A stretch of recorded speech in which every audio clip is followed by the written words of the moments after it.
Good morning.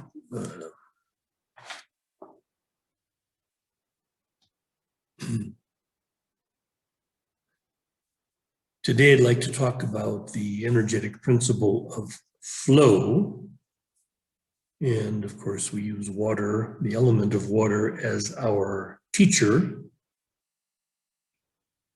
And one of the key aspects of this principle of flow is understanding our relationship with eternity.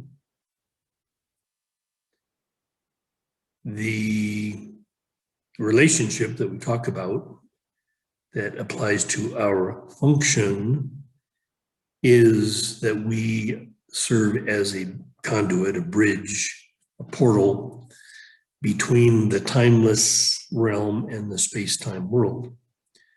So embracing this function, understanding this principle, this energetic principle, okay, is key to our participation in a new earth. In my lifetime, I've seen a tremendous development in our capacity to approach and potentially understand this relationship between time and eternity, the world, and what we might call heaven. And again, if our new earth is truly, using an old language, establishing the kingdom of heaven on earth, it literally means bringing eternity into the space-time world. And we are the way in which that happens. We have the capacity with our energy body to give evidence to, I mean, you could say at some level, our activity, especially at the level of master, is a pointer for others, but more accurately, it's direct evidence. We have the ability to show, to demonstrate, to be this energetic portal. So what this looks like, I've talked about this idea in the past, this idea of walking with one foot in eternity and one foot in this world.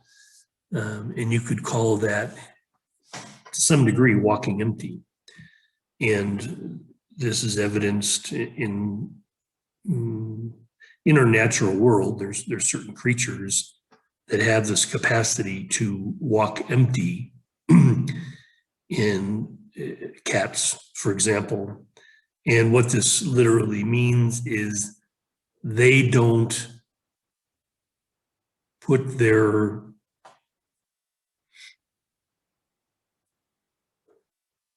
weight, they don't engage their form, the body, without a deep sense of knowing that it's,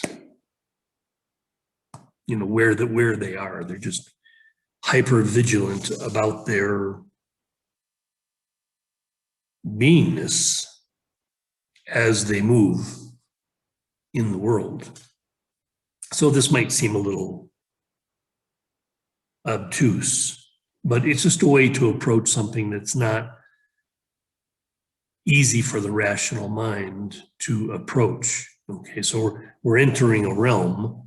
You know, again, we've talked before about the limitations of the tribal mind, the limitations of the egoic mind. And the egoic mind, the limit is 400 on the Hawkins scale. That it's, you know, the rational mind and how it understands the world. So when we approach an understanding, an awareness of, and with our action, a demonstration of eternity, it doesn't jive well with the limits of the rational mind. So again, this is about relaxing the mind. This is part of the whole energetic principle of flow, is that we learn to relax our need to understand, our need to hold, our need to control. So simply by entering this possibility, we are building the foundation of our new earth. So eternity, which is reality, we will come to see more and more as we develop our capacity to serve this function as a portal, conduit, bridge between eternity and the space-time world, that eternity is actually what is real. The space-time world is a limited piece of the whole. So people call it a dream. It's not necessarily helpful just to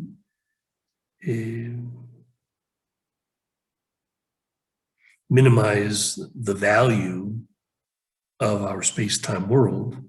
It's where we are called to perform, to play, to demonstrate, to be at play in the fields of the Lord, to again be a representative of eternity in this space-time. You can call it a fractal instead of a dream, a fractal of the whole. Very important. Again, we want to approach everything that we do here with this baseline of acceptance, and then ideally moving into appreciation and enthusiasm. So we accept this reality that eternity is calling us, each of us, to fulfill our function, our destiny that we were born to fulfill as players, as demonstrators of the way. Okay, and so I was drawn at a very young age to Taoism. The Tao Te Ching is literally, the Tao is the way. So the way is referring to literally this way of being, not a direction, not a path, a way. It's the way of living in this space-time world. So we have the ability, again, this is that call of mastery, to literally transform, to be alchemists and transform how we see our relationship with time and how we shift that perspective is to anchor our awareness in eternity and then see time as a playground, to see space, form as a playground. The space-time world is the playground that we are called into as demonstrators, as teachers, as pointers to what is real. And so the one thing that I would offer today as we approach this idea of flow is that our awareness of our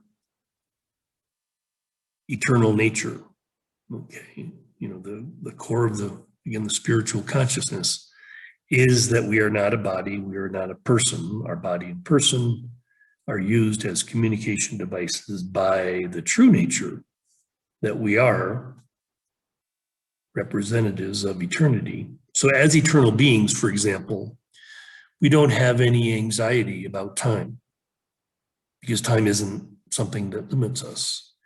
We are fully aware of our relationship with eternity.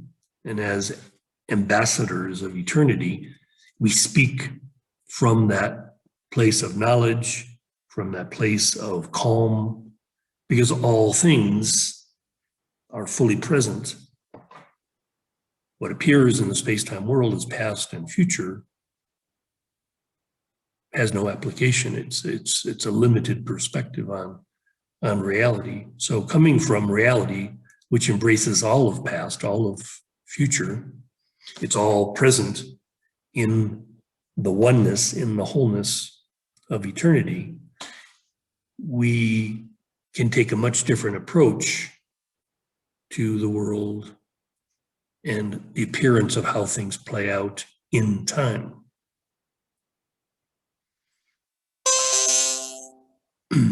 So again, flow is our ability to move gracefully, to walk, as I say, empty, as a cat, gracefully, without anxiety, without the need to, again, either hold on to old structures, right, representative of the tribal mind that would try to hold on to existing structures for a sense of safety, or the egoic mind, which strives for a better future. You know, the tribal mind is anchored in the past. The egoic mind is fixated on a future. The spiritual mind sits in the eternal now and has no need to either hold on to or strive for. And so we're learning this thing. I mentioned the principle yesterday of Wu Wei. You know, this is the Taoist, the name for non-striving action. Okay, we're fully present, we're fully involved in life, but in a truly different way than we typically see in the world. We have an emotional state which, again, begins at this level of acceptance, but ideally pretty much vibrates regularly at the level of appreciation or gratitude, because we know, again, what the world is for. The world is for our participation. The world is for our function. We don't need to get something from the world. The world exists for us to give to bring our gift to our daily lives. And so everything changes, everything shifts.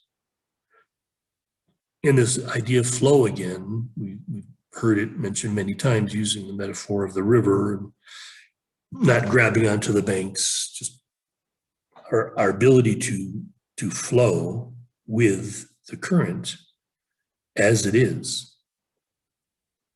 It is very important for us to spend time in our meditation, you know, using water as a teacher, and we can identify different ways in which water operates. But whether you're talking about a lake or a river or the ocean, there's always the element of flow, or the principle of flow,